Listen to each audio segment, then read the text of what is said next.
Vim के through मैंने index.html खोला और यहाँ पे मैं जो कुछ भी लिखूंगा वो मेरे को उधर ब्राउजर पे दिखेगा एज ए वेबसाइट। ठीक है, तो इधर लिखा मैंने जैसे हेलो अखिल, इस फाइल को सेव किया Shift:W से।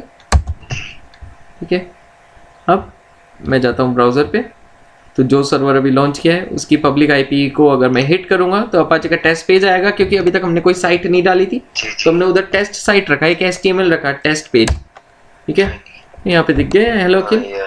ठीक है, अब HTML की कोडिंग करके आप इसमें कैसी भी डिजाइन करके हेलो अखिल इधर छोटा बड़ा होता रहे, चमकीले तारे आते रहे, या फिर PHP में और भी उसकी डिजाइनिंग चेंज करके एक बहुत अच्छा सा पेज बना सकते हो। यही डिफरेंस है।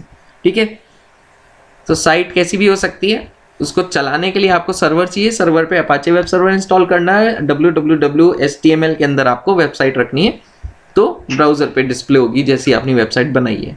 ठीक है, नाउ तो हमारी दो सर्वर हो गए, एक सर्वर पे तो वर्डप्रेस चल रहा है और एक सर्वर पे हमारा हेलो अखिल लिखा हुआ आ रहा है। ठीक है, अब ये सपोज करके चलना है कि इन दोनों सर्वर पे हमारी कंपनी की वेबसाइट लाइव चल रही है। ठीक है, ये एग्जांपल ऐसा सोच के चलना है। अब हमको क्या करना है, लोड बैलेंसर के थ्रू इन दोनों पे लोड को ट्रांसफर करना है, रिक्वेस्ट को ट्रांसफर करना है, तो हम AWS की लोड बैलेंसर सर्विस यूज में लेंगे। ठीक है, उसको यूज में लेने के लिए आपको जाना है लोड बैलेंसर पे। लोड बैलेंसर पे गए, लोड बैलेंसर पे जाने से पहले मैं लोड बैलेंसर का डायग्राम दिखा देता हूं इधर फटाफट।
तो यहाँ पे दिख रहा है तेरे को, ये अवेलेबिलिटी जोन 1 है, ये अवेलेबिलिटी जोन 2 है।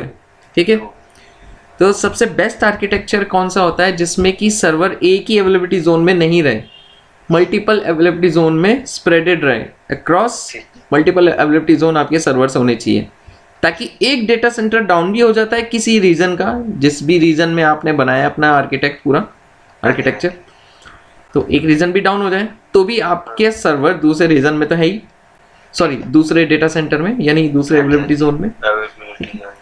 सो जब भी आपको कोई भी आर्किटेक्ट डिज़ाइन करना है, इंफ्रास्ट्रक्चर डिज़ाइन करना है AWS पे, मेक श्योर आपके सर्वर्स एटलीस्ट 2 सर्वर हो जो कि अलग अलग एजीज में हो, RDS मल्टी एजी सेलेक्टेड हो RDS में, ताकि वो मल्टीपल एजीज में बैकएंड में डिप्लॉय हो, ताकि एक रीजन डाउन, एक एजी डाउन भी होता है तो RDS का डेटाबेस दूसरे एजी के थ्रू एक्सेसिबल हो एप्लीकेशंस को और यूजर्स को। ठीक है, now application load balancer use करने का कंसेप्ट सबसे पहला है कि आपके पास एक टारगेट ग्रुप होना चाहिए। टारगेट ग्रुप कुछ ही नहीं है, target group is collection of EC2s, जिन EC2s पर आपको रिक्वेस्ट राउट करनी है।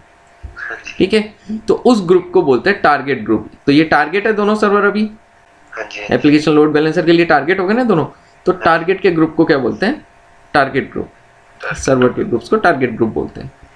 तो अब लोड बैलेंसर पे चलते हैं। यहाँ पे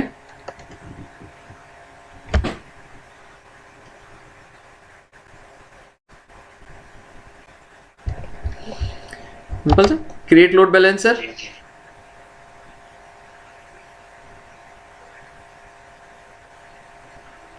अब लोड बैलेंसर के अलग अलग टाइप होते हैं।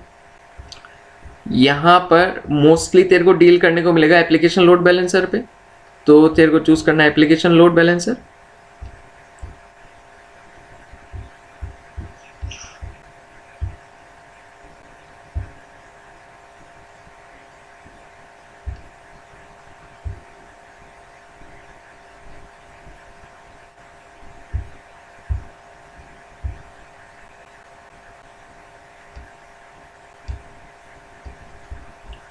यहाँ पे क्लिक किया एप्लीकेशन लोड बैलेंसर पे।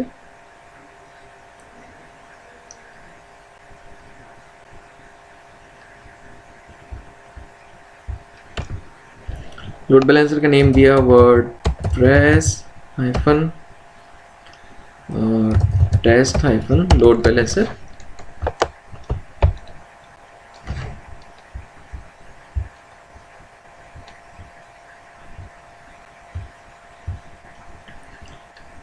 दो टाइप के लोड बैलेंसर, इंटरनेट फेसिंग और internal facing. Internet facing choose करेगा ना तो लोड बैलेंसर का यूआरएल अगर तू ब्राउजर में डालेगा तो पब्लिकली तू एक्सेसिबल कर सकता है उसके बैकएंड के सर्वर्स को।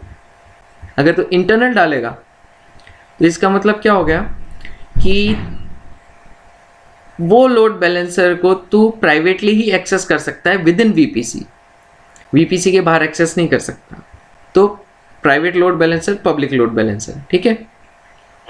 फॉर एग्जांपल अभी जितने भी इंस्टेंसेस लॉन्च है उनको हमने पब्लिक सबनेट के अंदर लॉन्च किया हुआ है और उनको पब्लिक आईपी मिली हुई, तो वो पब्लिक सर्वर है।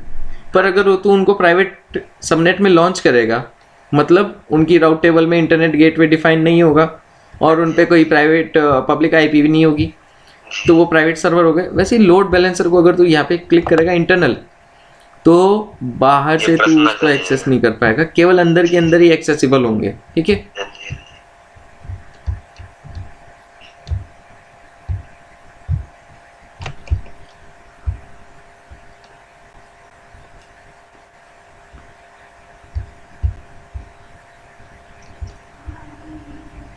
लोड बैलेंसर पे आपको IPv4 टाइप की आईपीज चाहिए या फिर IPv4 IPv6 दोनों टाइप की, ठीक है। दूसरा चूज करेगा तो IPv6 भी आ जाएगा इसमें।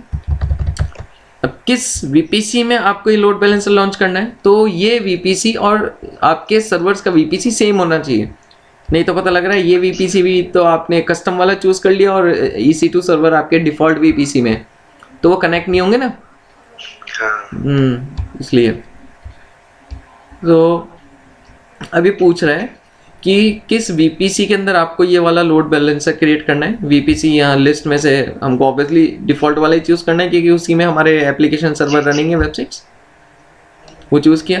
अब लोड बैलेंसर कितने अवेलेबिलिटी जोन में आपको क्रिएट करना है, ठीक है। तो मिनिमम आपको 2 चूज करना है, मिनिमम 2, मैक्सिमम कितने भी कर सकते हो। अब ध्यान रहे जहां जहां आपके सर्वर हैं EC2 सर्वर, एटलीस्ट वो एजीज तो आने ही चाहिए, ठीक है। मेरे को पता नहीं किस किस में है तो मैं अभी तीनों ही सेलेक्ट कर देता हूँ, ठीक है।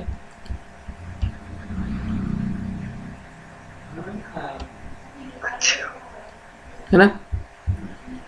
अब ये पूछ रहा है कि आपने जो एजी सेलेक्ट किया है, ठीक है, उसमें एक ये सबनेट आ रहा है, ये ले लिया। मल्टीपल होते तो मल्टीपल भी चूज कर सकते हो। मुंबई रीजन के दूसरा जो आपने एजी सेलेक्ट किया है उसमें एक ये सबनेट है, ठीक है। और तीसरा एजी भी मैं सेलेक्ट कर रहा हूँ क्योंकि अभी मेरे को पता नहीं है कि सर्वर कौन कौन से उसमें है, क्योंकि अब मैं ये विंडो क्लोज करूंगा और सर्वर पे जाऊंगा तो मेरे को दोबारा एंट्री देनी पड़ेगी, तो मेरे को आलस आ रहा है अभी। ठीक है। लोड बैलेंसर का भी खुद का सिक्योरिटी ग्रुप होता है। अब लोड बैलेंसर पे कौन से टाइप की रिक्वेस्ट जाएगी, HTTP रिक्वेस्ट जाएगी ना। हाँ जी। तो हम यहाँ पे भी क्या करते हैं, जो वेब वाला सिक्योरिटी ग्रुप बनाया था ना, हाँ। वो भी दे सकते हैं इधर, ठीक है, क्योंकि इसके अंदर HTTP वाला रूल ऑलरेडी एडिट है। जी जी, ठीक है। आप चाहो तो एक अलग से कस्टम सिक्योरिटी ग्रुप बना सकते हो, web app ALB application load balancer -SG, ठीक है। हाँ।